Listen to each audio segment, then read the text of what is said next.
Class 5-এ পড়তাম। আমাদের একটা 5-এ একটা সমাজ বই ছিল, বাংলাদেশ ও বিশ্ব পরিচয়। তো ওখানে উল্লেখ থাকতো যে বাংলা বিহার উড়িষ্যার নবাব সিরাজউদ্দৌলার স্বাধীনতার সূর্য যদি পলাশির প্রান্তরে অস্তমিত না হতো, তবে বাঙালি মনে একটা অন্যরকম ভোট দেখত। তো তখন মাথায় এত কিছু চালনা হইতো না। আমি যখন আরো একটু বড় হইলাম, 9-10-এ আসলাম, কেমন যেন দিন দিন সিরাজউদ্দৌলা অনুরাগী হয়ে গেলাম। এক প্রকার অন্য ক্যাটাগরিতে চলে গেলাম। আমাদের ইসলাম ধর্মে কিন্তু অনেক উগ্রতাও আছে, আবার অ্যাজ ইউজুয়াল সবার সাথে মিশার অনুভবও আছে। তো আমি একেবারে সাধু সন্ন্যাসী পেশে যেমন চলে বেড়াই, আমার অবস্থা তেমন হলো। আমি রাজশাহী এসে বসে থাকতাম। এই আপনাদের এই যে লালগোলা পার হলে যে রাজশাহী, আমার তখন পাসপোর্ট ছিল না। আমার বাবা আপনার ভূমি অফিসার ছিল, তো তার ট্রেনিং ছিল রাজশাহীতে। তো আমাকে নিয়ে আসেনি। তো আমি আবার কি খুবই দুরন্ত ছিলাম ছোটবেলা থেকে। আমাকে রাজশাহীতে যখন নিয়ে আসেনি, আমি যখন পড়তাম, তার জন্ম রানাঘাট। তো আমার সেই জন্য এই পাশের পরে একটা আলাদা একটা টান কাজ করতো। তো আমি সেইবার প্রথম এসে দিনের দিন 19 তারিখে আমি একা ঢুকছি। আমার বয়স তখন 19 বছর। 19 সালে আমার বয়স 19 বছর। তখন আমি যখন ঢুকছি, আমাকে কাস্টমসে আটকালো। তুমি একা যাচ্ছ? আমি বলছি হ্যাঁ। বলছি তোমার বাড়ির লোকের পারমিশন দেখাও। আমি বলছি আমি কি পারমিশন লিখে আসছি? আপনারা ফোন দেন। তো ইন্ডিয়ান কাস্টম থেকে আমার বাবাকে ফোন দিয়ে বললো, আপনি কি মেয়েকে পারমিশন দিয়েছেন যাওয়ার জন্য? সে একা গেল। বলছে আমার মেয়ে সাহস আছে, সে যাচ্ছে, এনে কোনো এনে আপনারা যেতে দেন। আমি ওই দিনকে রানাঘাট থেকে এসে বসে রয়েছি। কোন দিকে? মুর্শিদাবাদ। এবার আমার কাছে একটা ফোন ছিল, ওটা আমি প্রথম যখন ছাত্রবৃত্তি পেলাম ওই টাকা দিয়ে কিনেছি। তো ওই ফোনটা আমি অন করছি। অন করার পরে লোকেশন আর খুঁজে পাচ্ছি না। এবার আমি কি করছি কি, ওখানে স্টেশনে একজন লোক আছে, ওকে বললাম কি আমাকে একটু মুর্শিদাবাদের ট্রেনে উঠিয়ে দেবেন। আমি কিন্তু কিছুই চিনি না, ফার্স্ট টাইম ইন্ডিয়া সে সময়। আর আমার যে দাদার ঠাকুরদা, তার মুখে শুনতাম যে মুর্শিদাবাদের দিকে দিক। এবার আমি কৃষ্ণনগরে লেগে গেছি। এবার কৃষ্ণনগরের যে রাজবাড়ি, আমি বলছি এত ছোট বাংলা নবাবের প্রাসাদ, আমি মনে করছি ওইটাই মুর্শিদাবাদ, কৃষ্ণনগরে জি। পরে বলছো না এটা কৃষ্ণনগর সিটি, এখান থেকে মুর্শিদাবাদ আরো দূর, তোমাকে আবার ট্রেন ধরতে হবে। ট্রেন ধরে রাত 1টায় আমি নামছি মুর্শিদাবাদ।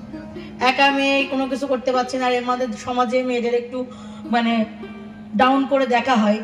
অনেকে দেখা যাচ্ছে একটা মেয়ে এত কিছু করতেছে, নিশ্চিত ওর মনে হয় কোনো একটা সমস্যা আছে কিংবা খারাপ কাজের সাথে লিপ্ত থাকে। কিন্তু সবাই কিন্তু সব রকম ফ্যামিলি থেকে বিলং করে না। তো আমি ওই রাতটা স্টেশনে রয়েছি। আমাকে তো স্টেশনে সবাই খুব ইয়ে করতেছে, তুমি এখানে কি করতেছো, বাড়ি কোনে, হারাই গেছো। এবার আমার ভাষার সাথে আপনাদের ভাষা কিন্তু মেলে না। আমার কিন্তু যশোরের আঞ্চলিক টান রয়েছে কথার মধ্যে, আর এদিকে তো রাজশাহীর টান মুর্শিদাবাদে। তো আমাকে তখন থাকার জন্য সিঙ্গেল লজও দিচ্ছে না। পরে আমি বহরমপুরে ফিরলাম। একটা হাসপাতালের পাশে 200 টাকা একটা রুম, রাত 2টার দিকে। অতি কষ্টে নিলাম। আমার বাপ তো বলতেছে, এই তুই একা একা ওখানে যাচ্ছিস, কোনো রকম সমস্যা না, তুমি ভিডিও করে দেখো, আমি যাচ্ছি। সেই সাহস করে আসা। পরের দিন সকালে আমি সিরাজউদ্দৌলার যে প্রাসাদ হাজারদুয়ারি, জানতাম যে ওটা সিরাজউদ্দৌলার প্রাসাদ। বলছে হ্যাঁ এটা ঠিক আছে। পরে আমি হিরাজেলের কথা কখনো শুনিনি। এই এখন এই অনার্সের লাইফে এসে মানুষ দাদার ভিডিও দেখে আমি জানি যে হিরাজিলটা নবাবের প্রাসাদ, আর হাজারদুয়ারিটা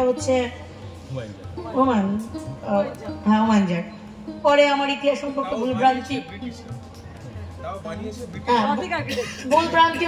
লোক হইলো। আমি ইতিহাস সম্পর্কে যে অজ্ঞতাটুকু ছিল তাই এবার পূরণ হয়ে গেছে।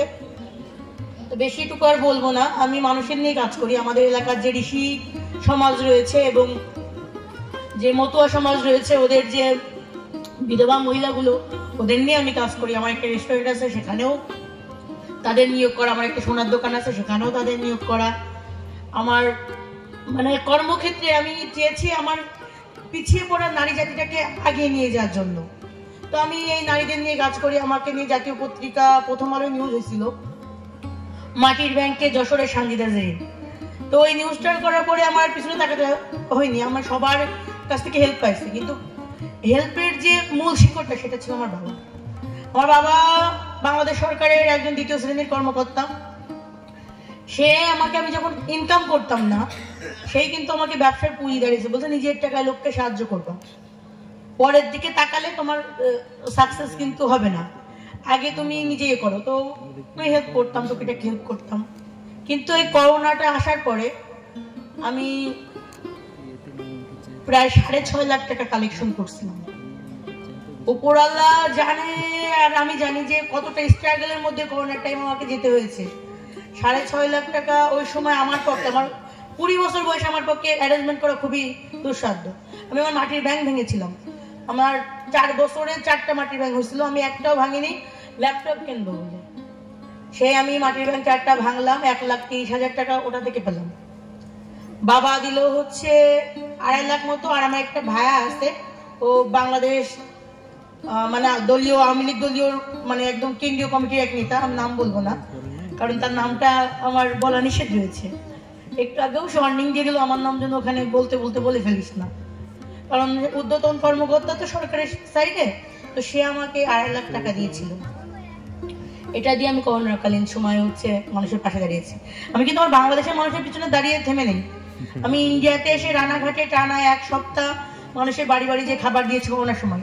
করোনার সময় আমি একটা বন্দি, ইন্ডিয়ান একটা বন্দি আমাদের বাংলাদেশের চুয়াডাঙ্গা জেলে ছিল, যেটা আমার আপনাদের রানাঘাট, সে যত টাকাই হোক, 1 লাখও হতে পারে, 50,000ও হতে পারে, আমি এক ব্যাংক জমাবো। ব্যাংকের ওই যে লাভ্যাংশটার 3 ভাগ করবো। 2 ভাগ আমি আমার বেতন, স্টাফদের বেতন দিব, আর 1 ভাগে যে ব্যাংকটা হবে সেই ব্যাংকটা আমি দাদাদের হাতে তুলে দিয়ে যাব। আর আমার বাবা হচ্ছে ইউনিয়ন ল্যান্ড অফিসার, তো ওনাদের একটা বড় গ্রুপ আছে ওখানে, মানে সব ইতিহাস ভক্ত। আমি যেহেতু সায়েন্সের স্টুডেন্ট, তাও আমার ইতিহাসের পরে আসক্তি অনেক, কিন্তু আমার বাবা আমার থেকেও বেশি হচ্ছে ইতিহাস আসক্তিপূর্ণ লোক। উনি আমাকে বলেছে যে তুমি, আর একটা কথা বলতে চাই, এখন কিন্তু এগুলো নিয়ে অনেকে বলবেন যে পাগলামি করতেছে, এদের কোনো কাজ নেই, এসব করে বেড়াচ্ছে, কিন্তু যখন আমরা সাকসেস হবো, এই সাকসেস হওয়ার জন্য কিন্তু ভাগিদার নিতে আসবে। যারা এই সমালোচনা করেছে তারাই ঠিক ভাগিদার নিতে চলে আসবে, তো তাদের থেকে সাবধান। আর হচ্ছে ইতিহাসে যারা কিন্তু জয় হয়েছে তাদের মাথায় কিন্তু হালকা পাতলা পাগলামি থেকে কিন্তু জয় হয়েছে। আমার এলাকায় হুট করে কেউ যাবেন, বলবেন ওই যে মোটা করে একটা মেয়ে আছে না, সারাদিন মানুষের পিছনে পিছনে দৌড়ে বেড়ায়, ওই মেয়েটার খোঁজ করতেছেন। মাঝে প্রধানমন্ত্রী কার্যালয়ের একটা ভাই, উনি প্রধানমন্ত্রী কার্যালয়ের সহকারী পরিচালক, এখন হচ্ছে সহকারী পরিচালক বিসিএস ক্যাডার, উনি আমাদের WBCS বিশেষ করে আমাদের বাড়ির ঠিকানা আসছে। তো একজন, আমাদের বাড়িটা মদিনাপুর থেকে 2 কিলো গ্রামের ভিতরে, তো একজন এসে জিজ্ঞেস করতেছে কি শান্তি জানিস বাড়ি কোথায়, বলতেছে ওই মোটা করে একটা মেয়ে সারাদিন ঋষি পাড়ায় পড়ে থাকে, ঋষিদের মেয়েদের বিয়ে ঠিক ভেঙে দেয়, ওই মেয়েদের কথা বলতো। এরকম কিছু লোক আছে, প্রথমে আপনাদের এখানে জিজ্ঞেস করবে কি যে হিরাজুল অনেক আছে, ওই পাগল ছাগলরা কাজ করতে সেখানে, তো ওরা পিছনে হটলে চলবে না, কারণ ক্ষুদ্র ক্ষুদ্র বালুকণা বিন্দু বিন্দু জল গড়ে ওঠে সাগর মহাদেশ অথল।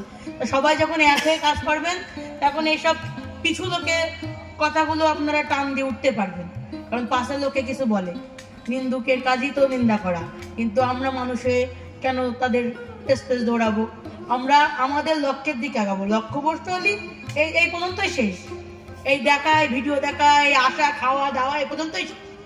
কিন্তু যখন প্রত্যেকে 10 টাকা না হোক 5 টাকা হোক, 50 বাড়ির থেকে 5 টাকা করে হয়ে কিন্তু মেলা টাকা, প্রত্যেক বাড়ি বাড়ি যে দরকার পড়ে আমরা ভিখারি হব।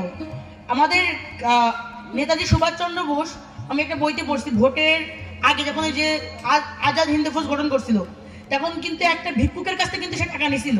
তা আমরা দরকার পড়লে ভিক্ষুকের কাছ থেকেও ভিক্ষা করবো, কিন্তু আমাদের স্বপ্ন বাস্তবায়ন করব।